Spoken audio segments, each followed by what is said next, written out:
about 9 million Sudanese people who've been displaced internally, making it the world's largest internal displacement. Now, the latest flare-up in the 20-year-long internal conflict between the Sudanese Armed Forces and the paramilitary group, it's called the Rapid Support Forces, it's reportedly claimed more than 12,000 lives. The International Criminal Court saying both parties are guilty of war crimes. Let's get the exact situation now as to what is going on in Sudan and whether anything can be done about it. We'll speak now to the Deputy Director at Human Rights Watch. She is Laetitia Bader. Ms. Bader, thank you very much for your time. I'd like to begin with the numbers that are being quoted here from International Organization for Migration, suggesting that some 10.7 million Sudanese were uprooted or have been uprooted from their homes in Sudan, and this includes 9 million who are displaced internally. Behind these numbers, Laetitia, are stories of trauma, stories of devastating decisions. Are you able to fill us in on what you have been hearing? Yes, and as you say, I mean, the statistics are shocking and warrant attention in themselves. But what we are trying to highlight here is just how much behind these numbers there are stories of immense suffering.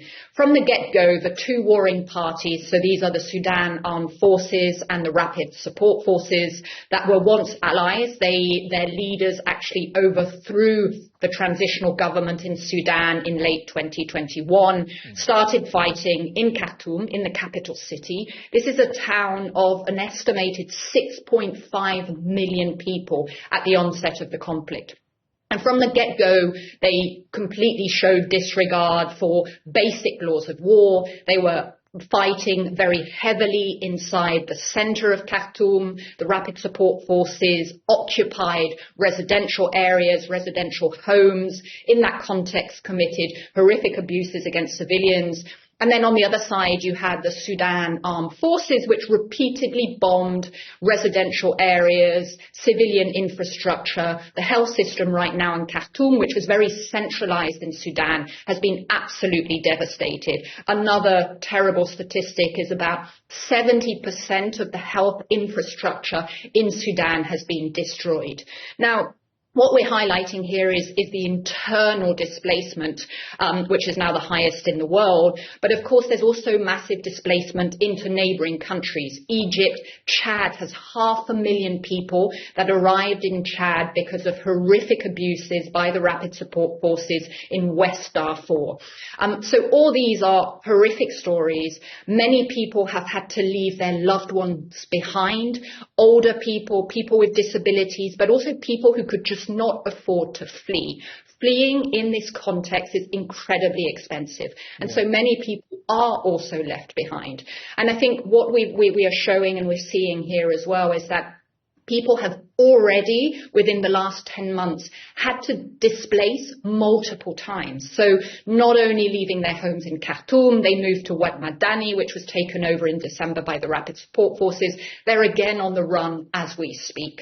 The stories are horrible. The situation is not receiving the international or regional attention it deserves. And this is why here we're using these horrible numbers to remind the world that the action is costing lives and creating immense suffering. Yeah, and much of that attention perhaps skewed in favor of what's going on in the Middle East and at times the Russia-Ukraine conflict.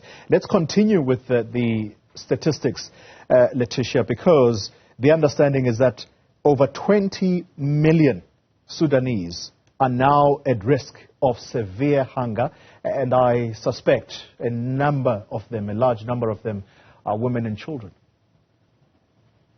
Yes, I mean, In terms of the displacement, I mean, we know that about 19 million children are, as we speak, out of school as a result of having been forced to flee, as a result of the impact on the civilian infrastructure. The food insecurity is another area that really would warrant much more international condemnation and action. We've been seeing both the warring parties in different ways basically violate basic international humanitarian law when it comes to allowing in aid access. There is aid getting in, but it is very limited. It is very slow. The Sudanese Armed Forces, along with the military intelligence in particular, have been blocking visas, have been blocking supplies.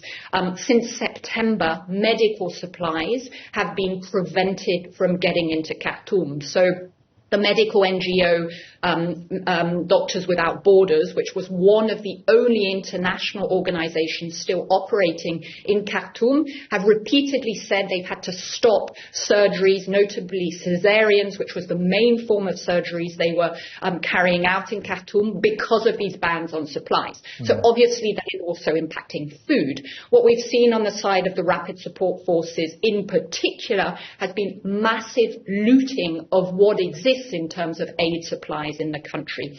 In December, they looted an enormous warehouse of the World Food Programme in the town of Wad Madani, which was the town, again, where many people from Khartoum had fled to, hoping to find safety, security, hoping to reach assistance. And then again, we're seeing that the horrific abuses targeted against this assistance. Yeah. So the needs are immense. The looting you speak about, Laetitia, it leads me to a conversation about accountability. Who should be held accountable for this immense suffering? Because there are reports of activists being targeted, widespread abuse by the RSF, including the Sudan Armed Forces. And then the one particular crime that really constantly rears its ugly head when it comes to war, and that is rape. Talk to us about who's to be held accountable here. Both warring parties have committed very serious abuses. The abuses have differed in different contexts. You also have different dynamics within this broader war. In West Darfur in particular, we have documented since April waves of ethnically targeted attacks by Rapid Support Forces and allied Arab militias there. This was a state where there had already been attacks ongoing for several years now, and the world hadn't responded to those. So when it comes to West Darfur, in particular, the Rapid Support Forces and their leadership at the highest level need to be investigated and need to be held to account for these horrific crimes. When it comes to a lot of the targeting of responders, so what we're seeing, for example, in Khartoum is that previous resistance committees, which had created themselves during the revolution against the Omar al-Bashir regime, have been transforming themselves into medical volunteers, into trying to get some sort of assistance to communities who are left inside the capital city. We've been seeing targeting by both warring parties against them. More recently, since December, we've been seeing very vocal messages more from the SAF Sudanese government side against these resistance committees, against activists, arrests, threats. So this is really a trend which, again, is being ignored by the international and regional community, isn't being condemned.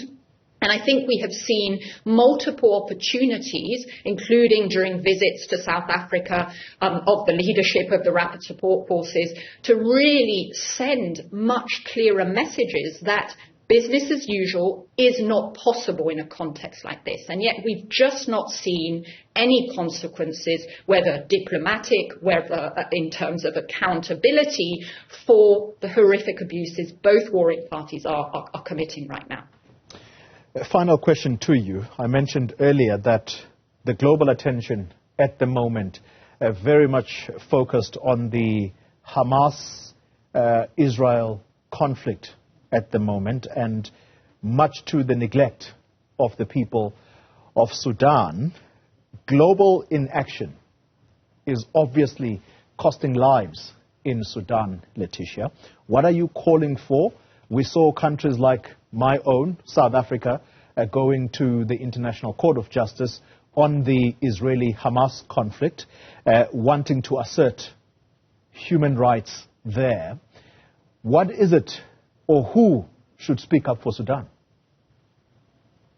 I mean, regional inaction, including by South Africa, when it comes to horrific conflicts on the region in recent years, in Ethiopia's northern region and now in Sudan, has been a problem, was a problem before Ukraine and was a problem before the Israel-Palestine conflict. But it's put in stark contrast right now with the incredibly important steps and measures which South Africa has been taking on the Palestine situation.